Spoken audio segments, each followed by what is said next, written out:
Today's lesson revolves around the area of trapezoids, rhombi, and kites. You'll notice that a lot of trapezoids, there's actually this famous trapezoid. It's over in New Jersey, I think, outside an institute that Albert Einstein actually learned at. You can also see trapezoidal packages. A rhombus, every so often you'll see it in jewelry looking something like this. Rhombi also show themselves in argyle, whether those are argyle shirts or argyle sweaters. And obviously kites show up oftentimes in the sky. We're going to take a look at the area of each of these shapes today. These are the three shapes at the top. Again, there's a trapezoid, a kite, and rhombi. For trapezoids, it's really important to realize the bases. The bases are going to be really important as well as the height. We're talking always about a perpendicular height. So it's basically the perpendicular distance between each one of the bases. Turns out to be our height. You'll notice there should always be some sort of right angle to designate that this is the height. For a kite, we're going to be looking at the diagonals. Remember, diagonals connect non-consecutive vertices. And again, with a rhombus, we'll also pay close attention to the diagonals, which are here in red. The area formula for a trapezoid, it can take on several different shapes. Most times it's going to look like this: 1/2 base 1 plus base 2 times the height. Every so often you'll also see this written base 1 plus base 2 divided by 2, basically the average of the bases times the height. And sometimes you'll even see 1/2 the height times base 1 plus base 2. The idea here is that it's still going to work out because whichever order you're going to be multiplying these in, 1/2 times the height or 1/2 times the height times the bases added together, it's still going to add up and give you the area of the trapezoid. These three are equivalent. Probably this one up here is probably the most famous if we're just looking for equations. An example here of real life, the free throw lane of an international basketball court is shaped like a trapezoid. Notice the free throw area right here. This is an international basketball court, a little bit different than an American basketball court, shaped like a trapezoid. Find the area of the free throw lane. Show all work, circle your final answers. Again, this is the area of a trapezoid, so we'll just say base 1 plus base 2 divided by 2 times the height. So base 1 is going to be 3.6. We'll add to that 6. We'll divide those two guys by 2. We'll multiply this whole thing by 5.8. In your calculator, order of operation really does matter. You need to make sure that you're adding these two things together and getting your answer, then dividing by 2. If you don't get your answer first, you're going to divide 6 by 2, which is going to be a problem. As we solve this, our area, when we put this in our calculator, if we do it correctly, our area should equal 27.84, and then we want to look for units. Since this was meters, this was meters, this was meters, we're going to have meters squared or square meters for our answer. Make sure to circle your final answer. Same thing goes on here. Area equals 1/2 base 1 plus base 2 times the height. That's going to be 1/2. I'll identify the bases as 6 and 8. We'll multiply that by 4. That'd be 1/2 of 14 times 4. Half of 14 is 7. 7 times 4 gives us 28. We're not sure what our units are, so we'll just label this as units squared, or the way we pronounce it, 28 square units. Same process goes on over here. We're still dealing with a trapezoid, so we'll say 1/2 base 1 plus base 2 times the height. We'll just substitute in what we know. Base 1 is 8, base 2 is 11. And you can always mix these up. If you said this was base 2 and this was base 1, it does not make any difference. It still should get us the same answer. This would be 1/2 of 19 times 10. An order of operation does not matter, so I could say 1/2 of 10 is 5. 5 times 19 should give me 95. And we'll say this is square units for my area.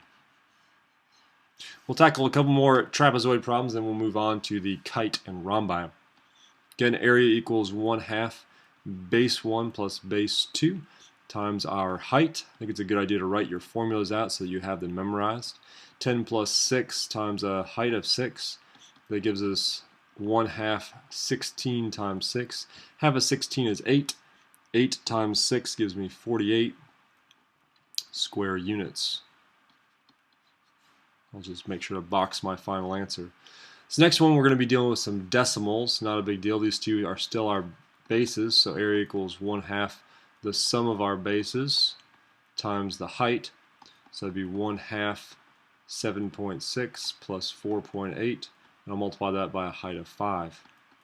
If I add these two bases together, I should get, let's see, this would be 1112.4 times 5. Half of 12.4 gives me 6.2. 6.2 times 5 should give me 31 square units for my area.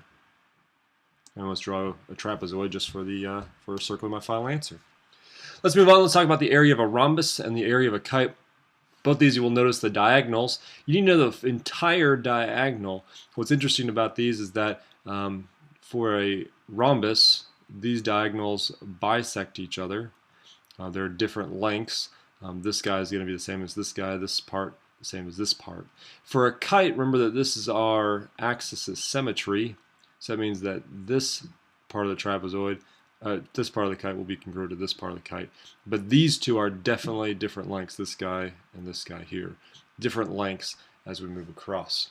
Doesn't really matter, it still has the same formula. You could write it as 1/2 diagonal 1 times diagonal 2. I've seen it written that way. Sometimes they put like a little point in the middle just to say that they're multiplied. I've also seen diagonal 1 times diagonal 2 divided by 2. It's the same formula for both of these. Depends on how you want to write it. I've also seen people write it like this: d1, d2 divided by 2. Any of these three formulas work for both of these. They mean the exact same thing. Basically, we're going to multiply our diagonals together, and then we're going to either multiply by 1/2 or divide by 2. It does get the same result. Let's try this on. Area equals diagonal 1 times diagonal 2 divided by 2. That means we'd have 50 times 60. We're going to divide that by 2. 50 times 60 is 3,000. Half of 3,000 is 1,500. I don't know what my units are, so I'll write square units. And we're finding area. Area here for this, what shape is this? This is a rhombus. Area equals 1/2 diagonal 1 times diagonal 2. That'd be 1/2 of 16 times 48. 1/2 of 16 times 48 gives me quite a large number. It's 384 square units. This last one here, it's a kite. Same formula still. We'll just say area equals 1/2 diagonal 1 times diagonal 2. 1/2 diagonal 1 is going to be 18. Diagonal 2 is going to be 21. And if you mix these up, the order does not matter because both of them are going to be multiplied by each other. Half of 18 is 9. 9 times 21 should give me 189 square units. Let's make sure to put my A in there. Okay, let's look at a couple more of these examples, then we'll move on to something else. Again, this is a kite, so area equals 1/2 diagonal 1 times diagonal 2. You can write it this way, so this is 10 times 19 divided by 2. 10 times 19 is 190. 190 divided by 2 will give me 95 square units. Make sure to have your A in here if you want to know what we're solving for. A little bit more complicated here. This is 15. That means this part up here is also 15. This part's 12. Means this part here is 12. So area equals, again, diagonal 1 times diagonal 2 divided by 2. That would give me 30 times 24, all of that divided by 2. 30 divided by 2 is 15. Times 24 should give me 360 square units. We're moving right along here. Again, this is a kite, so this is 4, this is 5, this is and this has to be 2 because that part's divided by 2. So the area equals diagonal 1, diagonal 2 divided by 2. These are multiplied together. So I'll say that's 4 times 9 divided by 2. 4 times 9 is 36, divided by 2 is 18 square units. 18 square units. Finally, what I'm looking at is working these problems backwards. It says use the information to find the value of x. Show all work and circle your final answers. What's important is to identify your shape. This is a trapezoid. So the area formula for us is going to be 1/2 base 1 plus base 2 times the height. I'll substitute in what I know. I know the area is 108. I'll still use this 1/2. One of my bases is 22. My other base is 14. And my height is x. That's what I'm going to solve for. I'll simplify what I can. 22 plus 14 gives me 36 times x. Then I'll say half of 36 is 18, and then all I have to do is divide both sides by 18 in order to solve for x. X should equal 6. When I look at my units, this is feet squared for my area, this is feet for the length, feet for the length. So when I talk about my units, this would be 6 feet.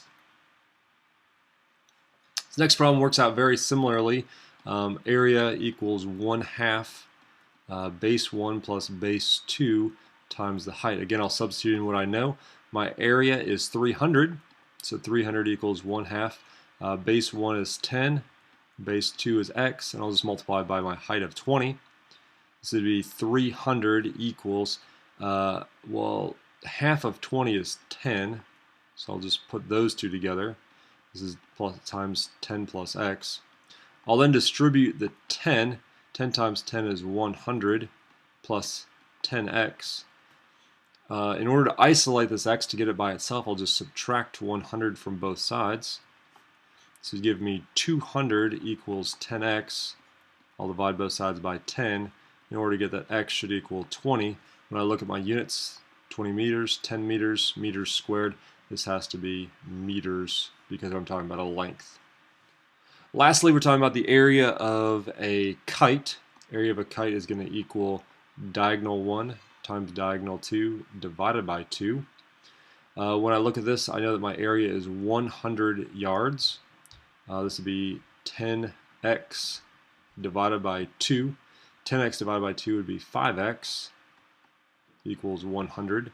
I'll divide both sides by 5 to get that x, my diagonal, equals 20 yards. It's a mighty large kite. It's totally fine to have 10 yards for this kite for its diagonal. It looks pretty feasible knowing that I have a 100 square yard kite. Again, we'll just review these formulas really fast.